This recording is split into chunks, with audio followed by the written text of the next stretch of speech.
Students, welcome to my class. तो बच्चों, आज हम स्टडी कर रहे हैं अपने नए टॉपिक के बारे में। लास्ट टाइम पे हम लोग जो चैप्टर पढ़ रहे थे principles of inheritance and variation, उसमें हमने टर्मिनोलॉजी डिस्कस करी थी। ठीक है, आज हम पढ़ेंगे उसी के आगे सारे के सारे क्रॉसेस के बारे में।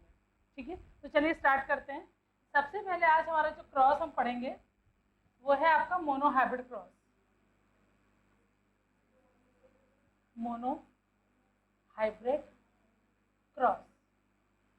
ठीक है, चलिए, व्हाट इज मोनोहाइब्रिड क्रॉस। ठीक है, मैंने आपको लास्ट में बताया था कि हाइब्रिड का मतलब क्या होता है। हाइब्रिड का मतलब होता है कि जब दो पेरेंट्स के क्रॉसिंग से जो भी इंडिविजुअल आता है उसी को हम प्रोजेनी बोलते हैं, उसी को हम F1 जनरेशन बोलते हैं, उसी को हम ऑफस्प्रिंग बोलते हैं और उसी को हम हाइब्रिड बोलते हैं। ठीक है, तो यहाँ पे हम क्या बनाने जा रहे हैं, मोनोहाइब्रिड क्रॉस। तो हाइब्रिड बन रहा है वो भी पेरेंट के एक सिंगल करेक्टर से।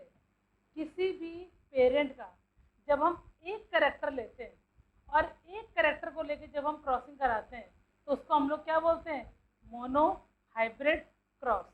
ठीक है, तो देखिए मोनोहाइब्रिड क्रॉस एग्जैक्टली क्या है। तो मोनोहाइब्रिड क्रॉस में हमने सपोज क्या किया, हमने एग्जाम्पल लिया है इसको एक्सप्लेन करने के लिए, स्टेम लेंथ।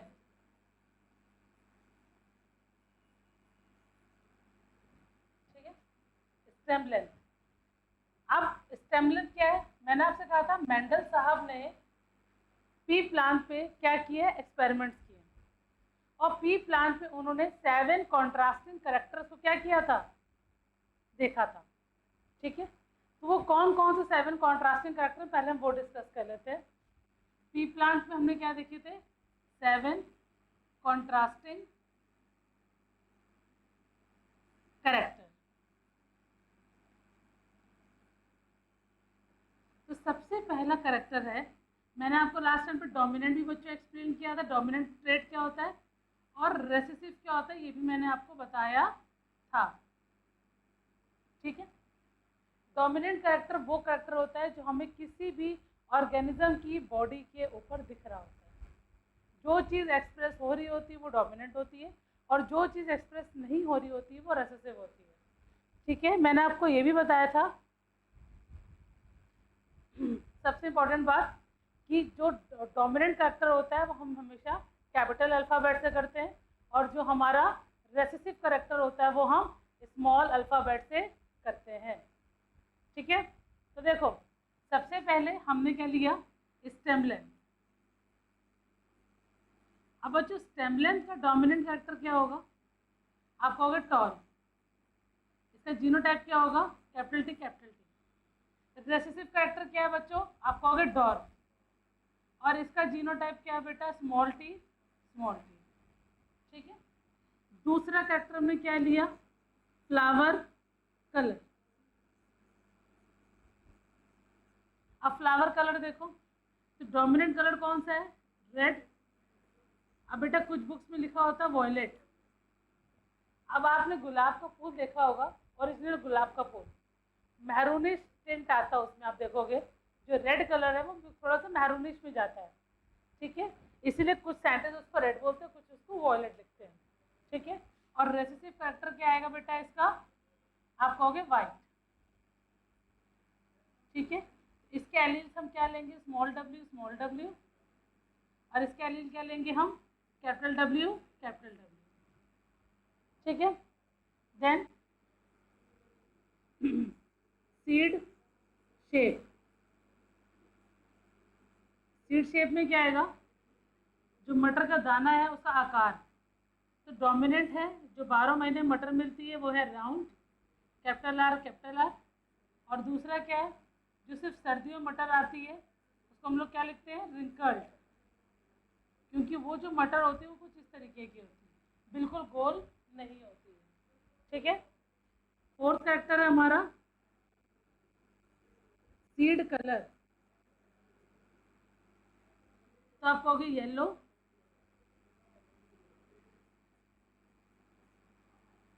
और रेसेसिव कैरेक्टर है ग्रीन। ठीक है, समझ में आया। फिर है आपका पॉड शेप। पॉड शेप क्या होता है बच्चों? छिलका, मटर का जो छिलका होता है उसको बोलते हैं पॉड, उसका आकार। अब जब मटर आती है तो आपने देखा होगा छिलका कुछ इस तरीके का होता है, इसको बोलते हैं फ्लैटेंड, ठीक है।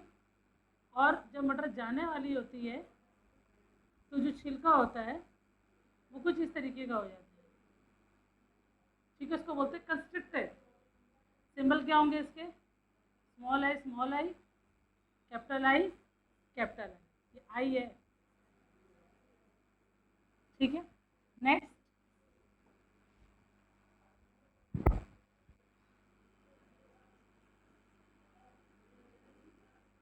Flower position.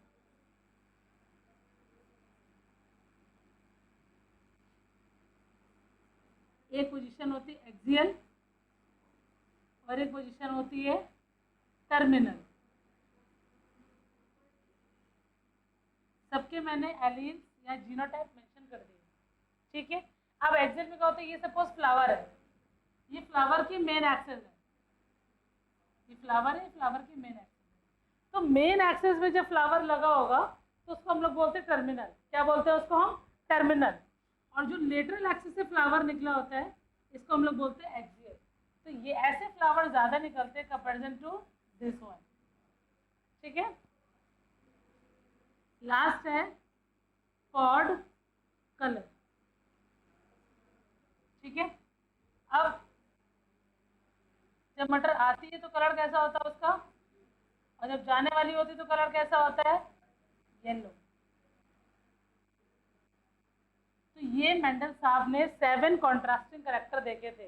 आप कहोगे 14 कैरेक्टर देखे थे। अगर कोई आपसे पूछे कितने कैरेक्टर्स पी प्लांट में देखे थे तो आप कहोगे 14 देखे थे, ठीक। कॉन्ट्रास्टिंग कैरेक्टर कितने देखे थे? कहोगे 7, क्योंकि कॉन्ट्रास्टिंग मतलब हो तो जस्ट अपोजिट कैरेक्टर, ठीक है। तो ये पॉइंट बहुत ज़्यादा इंपॉर्टेंट है क्योंकि इन्हीं से आपको क्रॉसिंग वाले क्वेश्चंस मिलेंगे।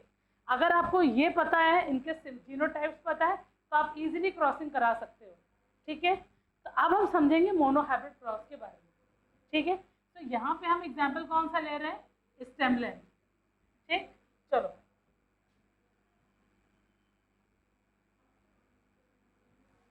देखिए,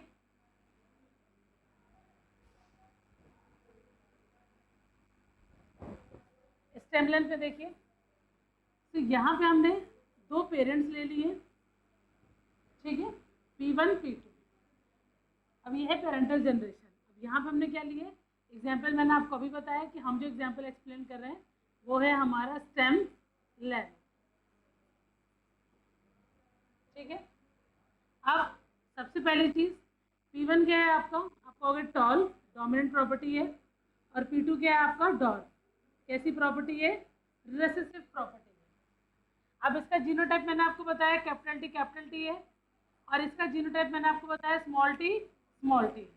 अब ये क्या है बच्चों? आप कहोगे होमोजाइगस डोमिनेंट। ये भी आपको मैंने लास्ट क्लास में डिस्कस किया था, व्हाट इज होमोजाइगस डोमिनेंट। अगर एलील्स आपके सिमिलर है तो हम लोग क्या कहेंगे? होमो। और कैपिटल है तो क्या बोलेंगे? डोमिनेंट, ठीक है। अब यहाँ पे देखो सिमिलर है तो हम टर्म क्या यूज करेंगे? यहाँ पे भी होमो। और स्मॉल लेटर से लिखा तो क्या बोलेंगे? रेसेसिव, ठीक है। अब हम करेंगे क्या? एक एलील हम यहाँ से लेंगे और एक एलील हम यहाँ से लेंगे, तो हमारे F1 जनरेशन में क्या आया? आप कहोगे कैपिटल टी स्मॉल टी, ठीक है। तो ये जो बन रहा है F1 जनरेशन में, इसको हम लोग क्या बोलते हैं? हाइब्रिड। इसीलिए मेंडल के सारे एक्सपेरिमेंट्स को हम लोग क्या बोलते थे? Hybridisation experiments. ये क्वेश्चन आता है कि मेंडल साहब ने कौन से एक्सपेरिमेंट्स को कंडक्ट किया था, तो आप क्या कहोगे? हाइब्रिडाइजेशन एक्सपेरिमेंट, क्योंकि इनके F1 जनरेशन में क्या बनता है? हाइब्रिड, पहली चीज। अब हम लोग क्या पढ़ रहे हैं? Mono hybrid. तो मतलब क्या समझ में आया आपको? एक पेरेंट के एक कैरेक्टर से जब हम हाइब्रिड का फॉर्मेशन करते हैं तो बनने वाले हाइब्रिड को हम लोग क्या बोलते हैं? मोनो हाइब्रिड, ठीक है। समझ में आया? फिर अब यहाँ पे क्या कराएंगे हम? सेल्फिंग। सेल्फिंग की डेफिनेशन मैंने क्या बताया आपको? क्रॉसिंग बिटवीन सेम कैरेक्टर, ठीक है। जब हम सेम कैरेक्टर की क्रॉसिंग कराते हैं तो उसको हम लोग क्या बोलते हैं, सेल्फिंग। तो यहाँ पे हम क्या ड्रॉ करेंगे, पुनेट स्क्वायर ड्रॉ करेंगे। तो सबसे पहले आपको एक चीज़ बताना चाहूँगी, हमारा जो पी प्लांट है उसके फ्लावर कैसे हैं, आप कहोगे बाइसेक्सुअल। कैसे हैं फ्लावर, बाइसेक्सुअल। अब जिन्हें नहीं पता है वो भी सुन ले, बाइसेक्सुअल का सिंबल क्या होता है। पहले तो बाइसेक्सुअल क्या होता है, बाइसेक्सुअल का मतलब ये होता है बच्चों एक फ्लावर है, उसमें मेल और फीमेल एक ही फ्लावर में प्रेजेंट है, ठीक है। तो फ्लावर को हम लोग क्या कहेंगे, bisexual. when male and female part of the flower are found in same flower, ठीक है। मेल पार्ट को हम लोग क्या बोलते हैं, एंड्रोशियम। फीमेल पार्ट को हम लोग क्या बोलते हैं, gynoecium. And both are present on same flower, then condition is called bisexual. तो अब मेल का सिंबल क्या होता है, फीमेल का सिंबल क्या होता है, और बाइसेक्सुअल का सिंबल क्या होता है, ठीक है। तो आपको पुनेट स्क्वायर में कुछ ऐसा सिंबल दिखेगा, तो आप समझ जाइएगा कि जिस फ्लावर के कैरेक्टर की हम क्रॉसिंग करा रहे हैं वो फ्लावर कैसा है हमारा, आप कहोगे बाइसेक्सुअल, ठीक है। तो अब यहाँ लिखिए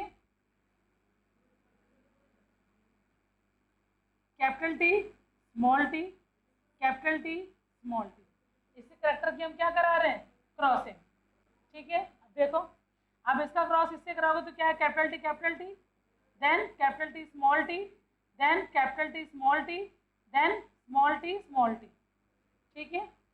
अब देखो अगर हम नाम लिखें तो बेटा इसका नेम क्या होगा, आप कहोगे प्योर टॉल। ये दोनों क्या है, हाइब्रिड टॉल। और जो लास्ट वाला ये क्या है, आप कहोगे प्योर डॉल, ठीक है।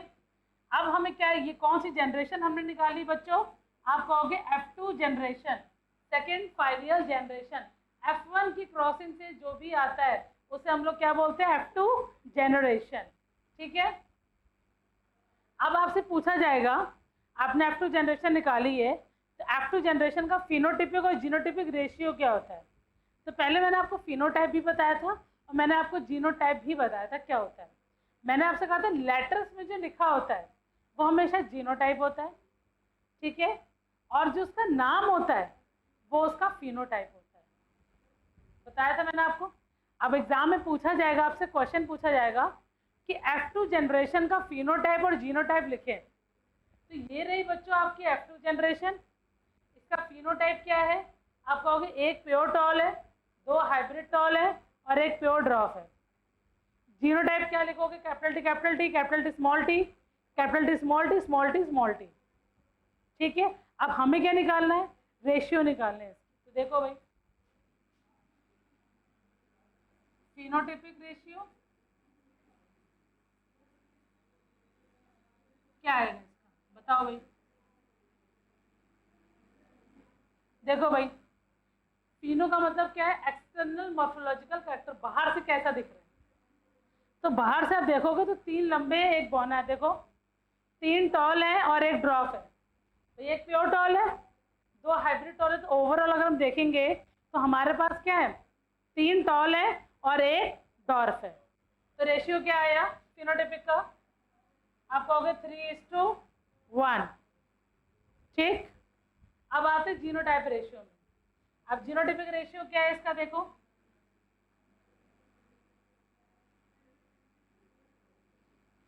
एक प्योर टॉल है, दो हाइब्रिड है और एक प्योर ड्रॉप है, तो 1:2:1, ठीक। समझ में आया, आप लोग नोट भी कर लीजिएगा क्योंकि ये बनाने को भी एग्जाम में आता है, ठीक है। क्लियर है इतना। तो अगर आपको कोई भी डाउट है मोनो हाइब्रिड क्रॉस में तो अभी पूछ लें, मैसेज करें अगर कोई भी डाउट है, ठीक। तो देखो बेटा, सारा का सारा जो खेल है यहाँ पे किसका है, आप कहोगे कैरेक्टर्स का, ठीक।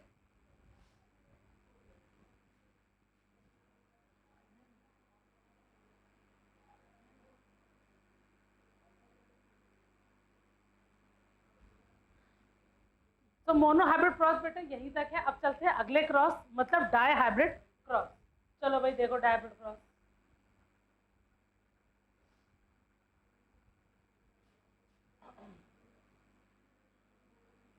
Die hybrid cross. अब मोनो हाइब्रिड की डेफिनेशन हमने क्या बताई थी आपको?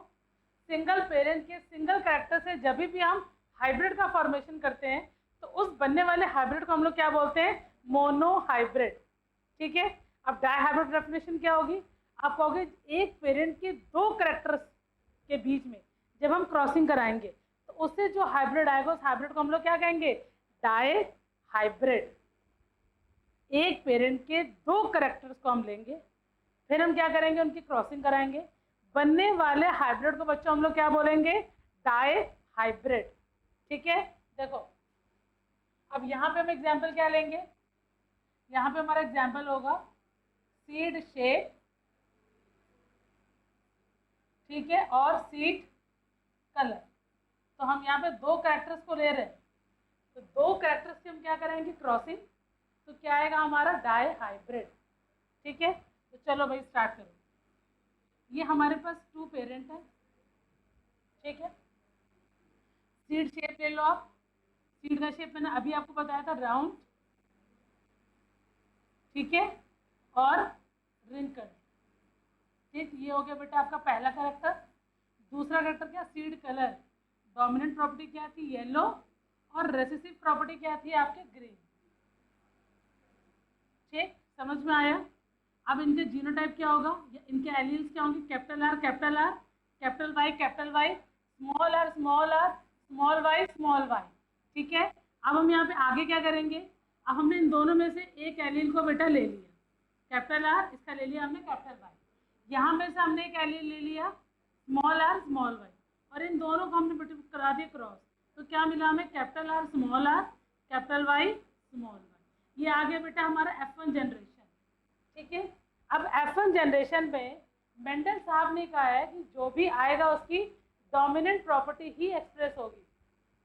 मेंडल साहब ने क्या कहा है कि जो भी F1 जनरेशन में हाइब्रिड आएगा उसमें डोमिनेंट पेरेंट की ही प्रॉपर्टी क्या होगी? एक्सप्रेस होगी। तो यहाँ पे क्या होगा आपका? F1 जनरेशन में जितने भी इंडिविजुअल्स आएंगे वो कैसे होंगे आपके? Round, yellow. ठीक है। अब क्रॉसिंग से पहले हम बेटा किसका क्या बनाएंगे? आप कहोगे गैमीट बनाएंगे। अब गैमीट कैसे प्रोड्यूस किए जाते हैं? तो कैपिटल आर का क्रॉस आप कैपिटल वाई से कराओ, तो कैपिटल आर, कैपिटल वाई। अब इसी कैपिटल आर का स्मॉल वाई से, capital R, small Y, then small R का कैपिटल वाई से, देन स्मॉल आर का स्मॉल वाई से। तो कितने गैमीट्स प्रोड्यूस हो गए? आप कहोगे 4। और इन्हीं गैमीट्स की हम क्या कराएंगे? आप कहोगे सेल्फिंग। ठीक है। अब सेल्फिंग करानी तो हम क्या करेंगे? हम ड्रॉ करेंगे पुनेट स्क्वायर।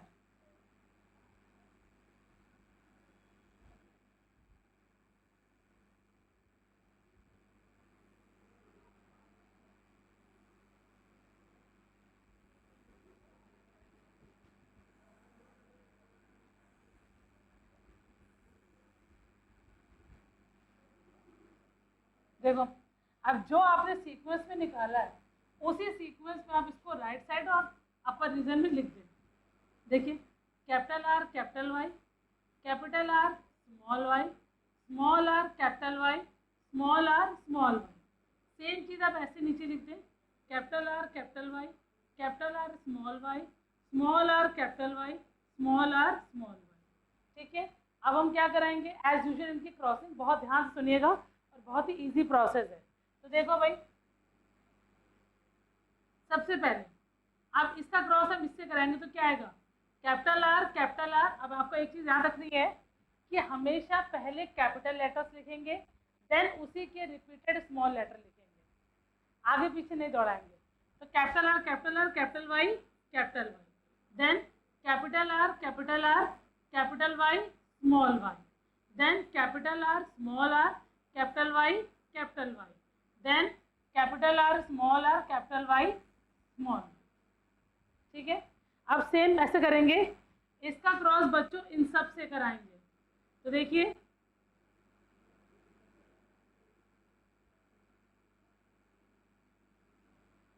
अब इसका क्रॉस कराइए, capital R capital R capital Y small Y, then इसका इससे कराइए capital R small Y, then capital R capital Y small Y, capital R small Y small. ठीक है, अब आगे चलिए, अब इसका क्रॉस हम इससे कराएंगे, capital R capital Y capital Y, capital R capital Y small Y, small R capital Y capital Y, small R capital Y small Y. ठीक है, देन अब लास्ट वाला नीचे वाला है, इसको देखिए capital R capital Y small Y, capital R small Y, then इसको बच्चों इससे कराओ small R capital Y small Y, small R small Y small Y. तो ये आ गए हमारे क्रॉसिंग से। ठीक है, अब आप सपोज मान लीजिए इसको हम ए से रिप्रेजेंट करेंगे, इसको बी से, इसको सी से और इसको डी से, एज्यूम। तो सबसे पहले बच्चों हम इस पूरे चार्ट में जहाँ जहाँ पर कैपिटल आर कैपिटल वाई दिख रहा है हम वहाँ पे ए मेंशन कर देंगे। तो देखिए capital R capital Y, capital R capital Y, capital R capital Y, capital R capital Y. फिर इसमें देखिए capital R capital Y, capital R capital Y, capital R capital Y, capital R capital Y, capital R capital Y. ठीक है, अब जितने बचे हुए remaining है उसमें हम ढूंढेंगे कैपिटल आर स्मॉल वाई को। तो देखिए capital R small Y, capital R small Y, capital R small Y. अब जितने रिमेनिंग बचे हैं उसमें आपको ढूंढना है स्मॉल आर कैपिटल वाई को, small R capital Y, small R capital Y, small R capital Y, और जो रिमेनिंग बचा आपका स्मॉल आर स्मॉल वाई। ठीक है, तो आप ये देखिए कि आपके पास राउंड येलो कितने हैं, आप कहोगे 9। ठीक है, ये आपका राउंड येलो, ये क्या है मैं आपको नाम भी लिखती जा रही हूँ। पहले वाला है आपका राउंड येलो जो कि आया है 9, अगला वाला है आपका राउंड ग्रीन, कितने हैं 3, देन है आपके रिंकल्ड येलो,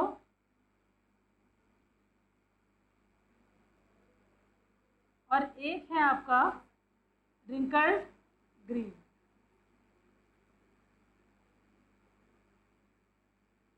ठीक है, तो राउंड येलो कितने आए हैं आप कहोगे 9, राउंड ग्रीन कितने आए हैं आप कहोगे 3। ठीक है, रिंकल्ड येलो कितने आए 3, और रिंकल्ड ग्रीन कितने आए हैं 3, सॉरी 1। ठीक है, तो ये आपको कौन सा रेशियो है, आप कहोगे फिनोटिपिक रेशियो। ठीक है, 9:3:3:1। ठीक है, बहुत इंपॉर्टेंट है, एग्जाम में आता ही आता है। ठीक है, तो ये आप आराम से नोट कर लें।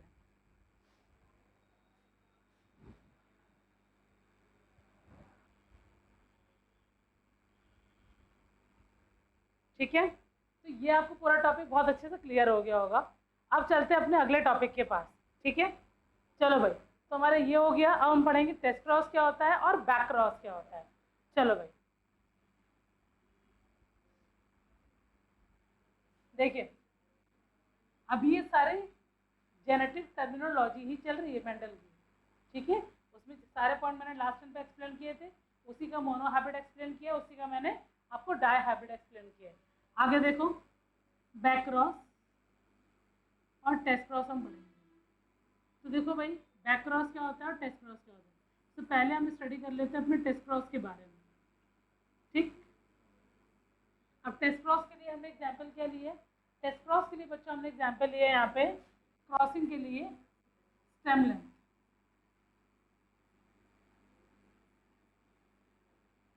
ठीक, अब यहाँ पे हमने 2 पेरेंट्स ले लिए। पहले पेरेंट की डोमिनेंट प्रॉपर्टी क्या होती है, कहोगे टॉल, और दूसरे पेरेंट की जो प्रॉपर्टी है वो क्या है, drop, represented by capital T और small T small T. This one is homozygous dominant, homozygous dominant और ये क्या है बच्चों, होमोजाइगस रेसेसिव।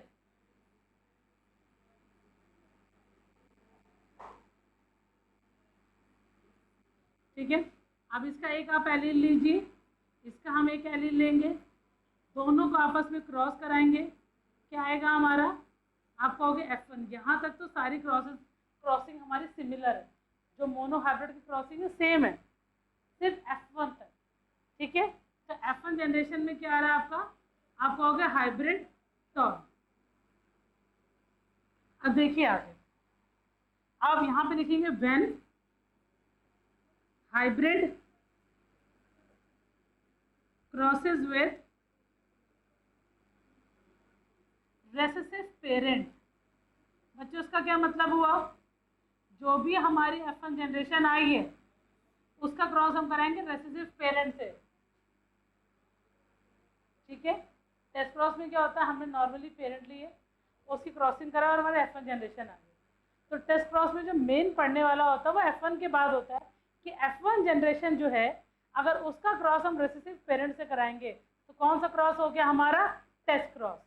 ठीक है, और अगर दोनों पेरेंट से करा सकते हैं, मतलब डोमिनेंट पेरेंट से भी करा सकते हैं और रेसेसिव पेरेंट से भी करा सकते हैं, तो क्या हो जाएगा आपका बैक क्रॉस। ठीक है, देखिए तो यहाँ पे हम ड्रॉ करेंगे, अभी तक हम क्या कराते आ रहे थे, सेल्फिंग ना, अब हम यहाँ पे रेसेसिव पेरेंट से क्रॉसिंग कराएंगे, कैपिटल टी स्मॉल टी और स्मॉल टी स्मॉल टी। ठीक है, देखिए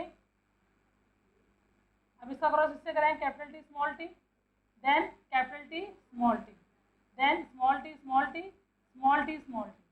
तो आप देखो 50% जो वेराइटी आ रही है हमारी वो टॉल आ रही है, और 50% जो हमारी वेराइटी आ रही है वो प्योर डॉर्फ आ रही है, राइट। So ratio is 1:1। अब बच्चों एग्जाम में एमसीक्यू में क्वेश्चन आ सकता है, राइट डाउन द, ये mention the ratio of dihybrid test cross. तब क्या रेशियो लिखकर आओगे आप, जब मोनो हाइब्रिड का आ रहा है 1:1, तो इसको जब हम डबल करेंगे तो क्या आएगा, 1:1:1:1:1। ये जो रेशियो अभी आपको मैंने पढ़ाया है ये मोनो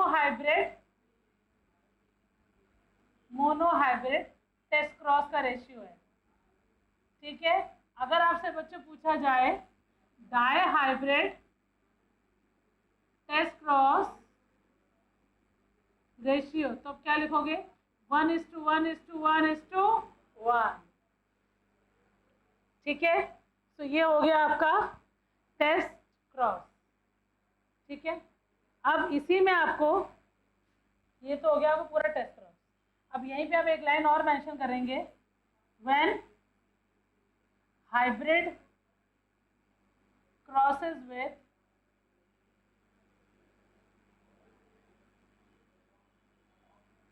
डोमिनेंट पेरेंट।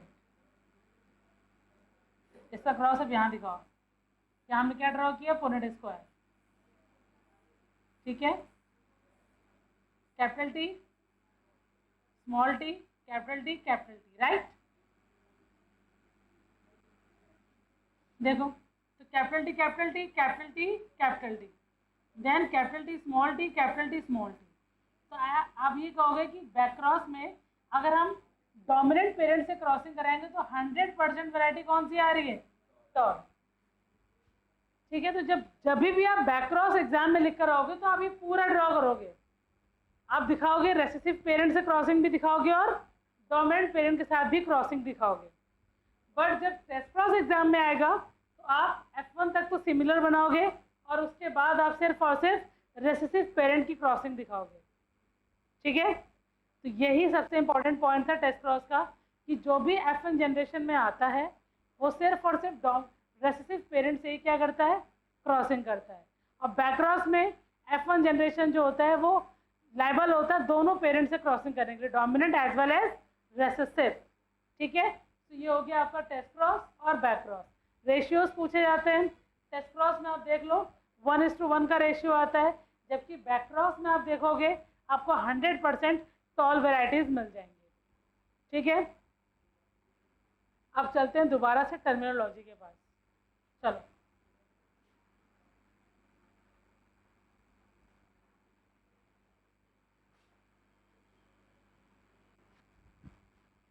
तो बच्चों लास्ट टाइम पे आपने देखा था कि हमने आपको फिनोकॉपी तक सारी प्रॉपर्टीज बता दी थी, राइट?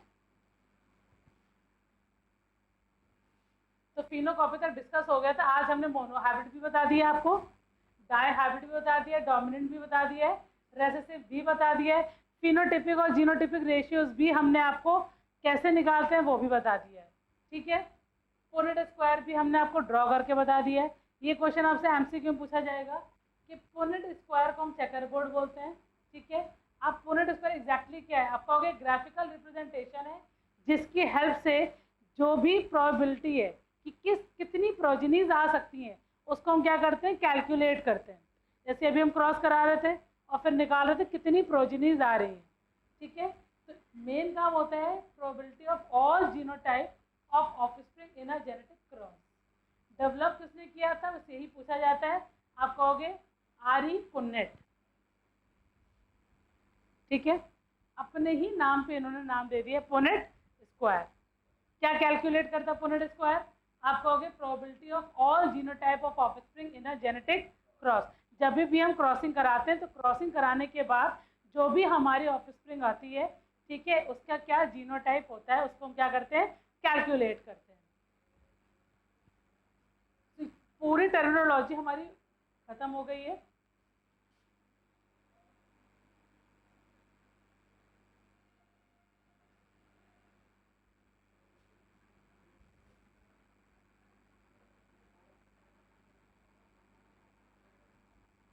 अब हम पढ़ेंगे ग्रीगर जॉर्डन मेंडल के बारे में, ठीक है? तो कौन थे ये? तो ग्रीगर जॉर्डन मेंडल जो है उनको हम लोग बोलते हैं फादर ऑफ जेनेटिक्स। सबसे पहली चीज क्वेश्चन आता है, who is the father of genetics? ग्रीगर Jordan Mendel, ठीक? अच्छा भाई, अब इन्होंने एक्सपेरिमेंट जो किए और उससे इन्होंने लॉ निकाले, मेंडल के लॉ। उस लॉ को क्या बोला गया? Law of inheritance. Law of inheritance. Inheritance क्यों बोला गया?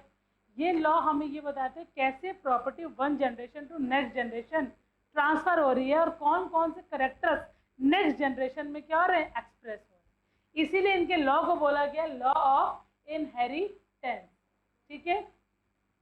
अब इनके जो भी लॉ आए थे वो इतने समय के बीच में आए थे, 1822 टू 1884 के बीच में, ठीक? दूसरा, अब ये थे कौन, सबसे इंपॉर्टेंट बात, तो आप कहोगे एक ऑस्ट्रियन मॉन्क थे, ठीक है? और 19th सेंचुरी में इनका जन्म हुआ था, ठीक है? अब ये जो थे हमारे मेंडल साहब कौन से गांव में थे? आप कहोगे सिलिशियन।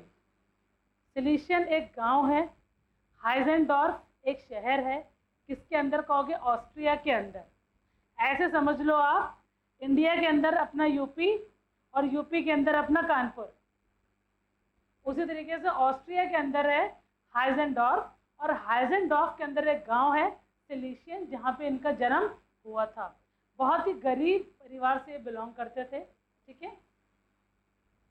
जब इन्होंने एक्सपेरिमेंट अपना स्टार्ट किया था तब इनको जीन्स और क्रोमोसोम्स की कोई भी नॉलेज नहीं थी, कुछ भी नहीं जानते थे कि क्या होती है जीन्स, क्या होते हैं क्रोमोसोम्स, किस तरीके से ये ट्रांसफर होते हैं one generation to next generation, इनको कुछ भी नहीं पता था, ठीक है? जिस जगह पे ये काम करते थे, एक चर्च के बाहर बहुत बड़ा सा गार्डन था और उसी गार्डन पे मटर के पौधे लगे हुए थे, जहाँ पे इन्होंने उस मटर के पौधों पे एक्सपेरिमेंट करके 7 कॉन्ट्रास्टिंग कैरेक्टर्स को देखा था, ठीक है? और इनके जितने भी एक्सपेरिमेंट हैं उनको नाम दिया गया है हाइब्रिडाइजेशन एक्सपेरिमेंट्स। ये भी क्वेश्चन पूछा जाता है कि कौन से एक्सपेरिमेंट्स इन्होंने कंडक्ट किए थे, तो आंसर आप क्या बताओगे? हाइब्रिडाइजेशन एक्सपेरिमेंट, ठीक है? किस पे किए थे? अब क्वेश्चन ये भी आपको बताना चाहिए, पी दो तरह की होती है, एक एक्सपेरिमेंटल पी होती है, गार्डन पी होती है। इन्होंने अपने एक्सपेरिमेंट में गार्डन पी को यूज़ किया था, एक्सपेरिमेंटल पी को यूज़ नहीं किया था, ठीक है? और उस गार्डन पी का नाम क्या है? पाइजम सिटाइवम, ठीक है? और इन्होंने ये एक्सपेरिमेंट किए थे, कंडक्ट किए थे कितने साल? आप कहोगे 7 ईयर्स, ठीक है। और कितने कैरेक्टर्स को इन्होंने लिया था अपने एक्सपेरिमेंट में? आप कहोगे 7 कॉन्ट्रास्टिंग कैरेक्टर, जो अभी हमने आपको डिस्कस किए थे, अभी आपको बताए थे कि कौन कौन से 7 कॉन्ट्रास्टिंग कैरेक्टर इन्होंने पी प्लांट में देखे थे। तो पहला था स्टेम लेंथ, दूसरा था flower colour, flower position, pod shape, pod colour, seed shape और सीड कलर। ठीक है, तो ओवरऑल देखेंगे तो कितनी वेराइटीज इन्होंने देखी थी? कहोगे 14, तभी तो 7 का पेयर बन रहा था। ठीक है, नेक्स्ट है, अब एक्सपेरिमेंट्स की बेसिस पे देखें तो मेंडल साहब ने इनहेरिटेंस के फंडामेंटल्स को एक्सप्लेन किया है कि किस तरीके से प्रॉपर्टी इनहेरिट होती है one generation to next generation. ठीक है, मेंडल साहब ने अपना जो काम है, अपना जो भी वर्क है, जो भी एक्सपेरिमेंट्स है, उसको पब्लिश किया था। ठीक है, पेपर में, और उस पेपर का टाइटल था एक्सपेरिमेंट्स इन प्लांट हाइब्रिडाइजेशन। ठीक है, तो जब तक वो जिंदा थे उनके काम को बिल्कुल भी सीरियस नहीं लिया गया। उनके मरने के बाद उनके काम को 3 साइंटिस्ट थे, उन्होंने रीडिस्कवर किया था दोबारा। ठीक है, जो आते हैं आपके HTC के नाम से आपको याद रखना है, HTC। अब HTC क्या है? H का मतलब है ह्यूगो डी व्रीज, T का मतलब है वॉन ट्रेशमार्क और C का मतलब है कार्ल कॉरेंस। ठीक है, तो 3 साइंटिस्ट थे जिन्होंने मेंडल के लॉ को दोबारा से रीडिस्कवर किया था और न्यू मेंडलिज्म के नाम से दोबारा से लॉन्च किया था। ठीक है, तो देखिए भाई, जो मैंने नाम बताया वो लिखे हुए हैं। ह्यूगो डी व्रीज जो थे वो हॉलैंड के थे बच्चों, वॉन ट्रेशमार्क जो थे वो ऑस्ट्रिया के थे, कार्ल कॉरेंस जो थे वो जर्मनी के थे। ये 3 साइंटिस्ट थे जिन्होंने मेंडल के लॉ को रीडिस्कवर किया था। ऐसे समझ लीजिए कि आपने काम किया, कंपनी डाली, उस कंपनी का जो माल है वो बिका नहीं, लोगों ने सीरियस ले लिया, और जब अब चल बसे तो उसी माल को दोबारा से नए नाम से मार्केट में क्या किया गया? लॉन्च किया गया। ठीक है, अब मेंडल कहाँ पे फेल हुए थे? अब मेंडल साहब ने 3 लॉ दिए, अभी हम आगे वो पढ़ेंगे 3 लॉ कौन कौन से हैं। ठीक है, अब जो भी प्रॉपर्टीज मेंडल साहब ने बताई है वो प्रॉपर्टीज इन प्लांट्स पे वर्क नहीं कर रही है। ठीक है, देखिए लिखा हुआ है, Mendel failed to reproduce same result in hawkweed and beans. तो जो भी इन्होंने क्रॉसिंग कराई थी, रेशियोज निकाले थे 3:1, 1:2:1, वो सारे के सारे जो रिजल्ट्स हैं वो इन प्लांट्स पे एप्लीकेबल नहीं हो रहे हैं। ठीक है, अब मेंडल साहब के 3 लॉ थे। सबसे पहला लॉ कौन सा है? सबसे पहला लॉ है लॉ ऑफ डोमिनेंस। ठीक है, जिसको इन्होंने बोला है law of inheritance, law of inheritance. ठीक है, सेकेंड लॉ है आपका law of purity of gamete, इसी को बोलते हैं लॉ ऑफ सेग्रीगेशन। और लास्ट वन है बच्चों law of independent assortment, law of independent assortment. तो ये 3 लॉ बच्चों हमें बहुत ही अच्छे से डिटेलिंग में पढ़ने, क्योंकि इनसे हमें एग्जाम्स में क्या मिलेंगे? क्वेश्चंस मिलेंगे। ठीक है, अब आगे देखो,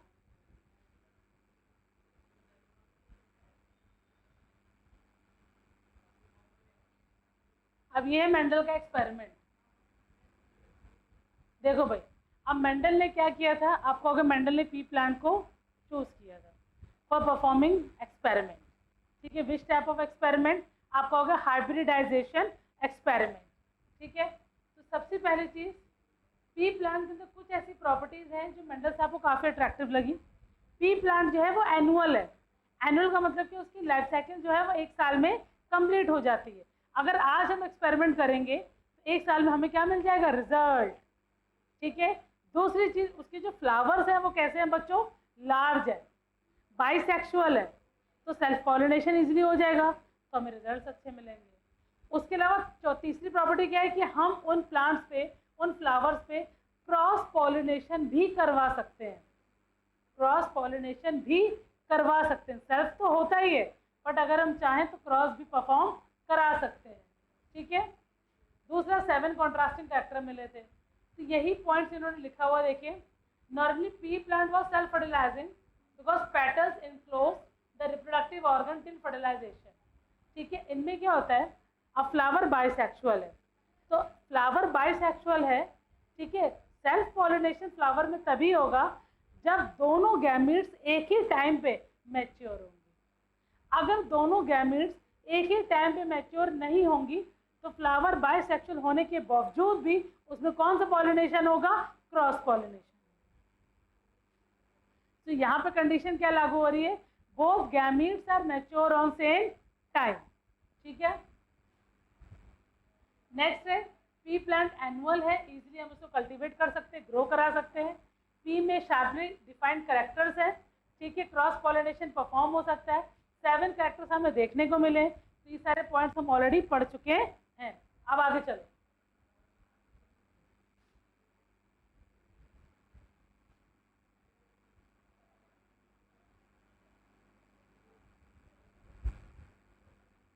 फिर मैंने आपको ये भी बताया था कि क्रॉस पॉलिनेशन हम कैसे करवा सकते हैं।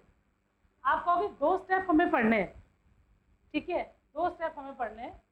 पहला है इमैस्कुलेशन और दूसरा स्टेप है बच्चों इसमें बैगिंग। आप कहोगे ये क्या होता है, व्हाट इज दिस। तो देखो, सबसे पहले आपको जो याद रखना है वो क्या याद रखना है, सपोज हमारे पास एक फ्लावर है,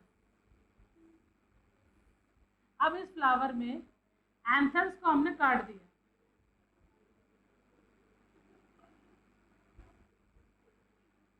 ठीक है, देखो यहाँ पे एंथर्स है कुछ इस तरीके के। अब मान लो कि हमने एंथर्स को रिमूव कर दिया, ये पूरा स्ट्रक्चर जो बच्चों आप देख रहे हो ये किसका है, स्टैमेन का है, ठीक है, जो किसकी यूनिट है, आप कहोगे एंड्रोशियम की यूनिट है, ठीक है। तो ये जो पार्ट पोर्शन ऊपर वाला देख रहे हो उसको हम लोग बोलते हैं एंथर, और इसको हम लोग बोलते हैं बच्चों फिलामेंट।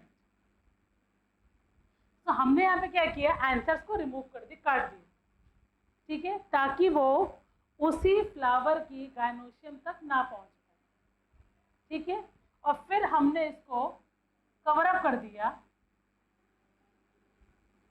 किससे कवर अप कर दिया, आप कहोगे मुस्लिन क्लॉथ से या फिर नाइट्रो सेल्यूलोज की शीट से हमने इसको रैप कर दिया कि अब अगर एंथर निकलेंगे तो इसी शीट के अंदर रहेंगे, फीमेल तक नहीं पहुंच पाएंगे। फिर हम क्या करेंगे, दूसरे पी प्लांट के पास जाएंगे जिनके एंथर्स हेल्दी हैं, उनको हम क्या करेंगे, पानी की बोतल में डाल देंगे और जैसे ही आके यहाँ पे स्प्रे करेंगे तो सारे डिजायरेबल पॉलन ग्रेन्स कहाँ पहुँच जाएंगे, फीमेल की गायनोशियम के पास। और कौन सा प्रोसेस परफॉर्म होगा, आप कहोगे फर्टिलाइजेशन। समझ में आया।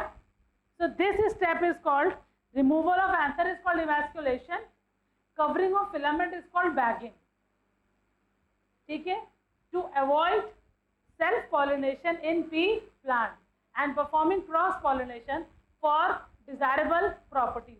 अब ये प्रोसेस हम क्यों कराते हैं, ये प्रोसेस हम तब कराते हैं जब पी प्लांट की जो प्रोडक्टिविटी हमें बहुत कम दिख रही होती है, सीड का जो साइज है वो बहुत रिड्यूस हो रहा होता है। तो लगातार अगर किसी प्लांट में सेल्फ पॉलिनेशन होता रहे तो उनकी जो क्वालिटीज़ होती हैं वो थोड़ी सी डिक्रीज हो जाती है, ठीक है। अब उसी को इम्प्रूव करने के लिए हमने कौन सा प्रोसेस को परफॉर्म किया, आप कहोगे क्रॉस पॉलिनेशन को, ठीक है। इतना समझ में आया। फिर अब मैंने आपको ये तो बता दिया कि जितने भी डोमिनेंट प्रॉपर्टीज़ होती हैं उनको हम कैपिटल अल्फ़ाबेट से लिखते हैं, जितने भी आपके रेसेसिव प्रॉपर्टीज़ होती हैं उनको हम स्मॉल अल्फ़ाबेट से लिखते हैं। तो ये सब तो हमें बहुत अच्छे से क्लियर है, आप रीड मार लीजिएगा, ठीक है। देन आगे देखो, मेंडल एक्सपेरिमेंटल पी प्लांट।